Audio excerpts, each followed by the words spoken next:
കർത്താവിൽ എല്ലാവർക്കും വന്ദനം. ഒരു ചെറിയ ചിന്ത നിങ്ങളിലേക്ക് കൈമാറാൻ ഞാൻ ഒത്തിരി ആഗ്രഹിക്കുന്നു. നമ്മൾ ഈ കാലഘട്ടത്തിൽ സൂപ്പർ മാർക്കറ്റുകളിലോ മറ്റെവിടെയെങ്കിലൊക്കെ പോകുമ്പോൾ ഒരു സാധനം വാങ്ങുന്ന സമയത്ത് ഏതെങ്കിലും ഒരു തിങ്സ് വാങ്ങുമ്പോൾ നമ്മൾ അതിൻ്റെ ഡേറ്റ് നോക്കാറുണ്ട്. എന്നാണ് അതിൻ്റെ മാനുഫാക്ചറിങ് ഉണ്ടായത്, അതുകൂടെ തന്നെ അതിൻ്റെ എക്സ്പയറി ഡേറ്റ് എന്നാണ്. ഇത് നമ്മൾ നോക്കാറുണ്ട്. ഒരു എക്സ്പയറി ഡേറ്റ് ആയ സാധനം ഒരിക്കലും നമ്മൾ വാങ്ങാറില്ല.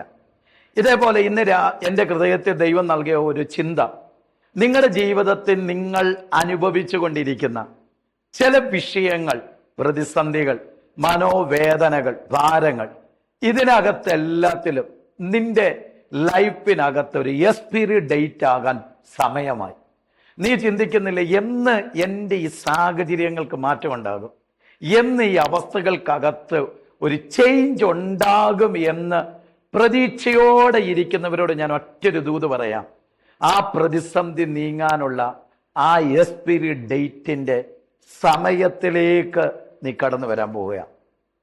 യേശു കർത്താവ് ക്രൂശീകരണത്തിലേക്ക് കടന്നു പോകുന്ന ഒരു സമയമുണ്ട്.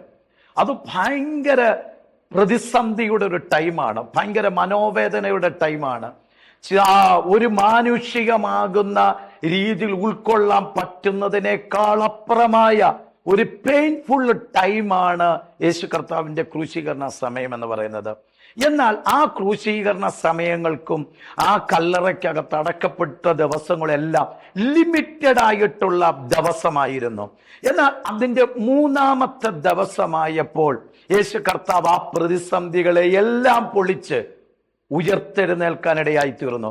പുനരുദ്ധാനത്തിന്റെ ശക്തിയാൽ എന്ത് ചെയ്തു? ഉയർക്കപ്പെടാനിടയായി തീർന്നു.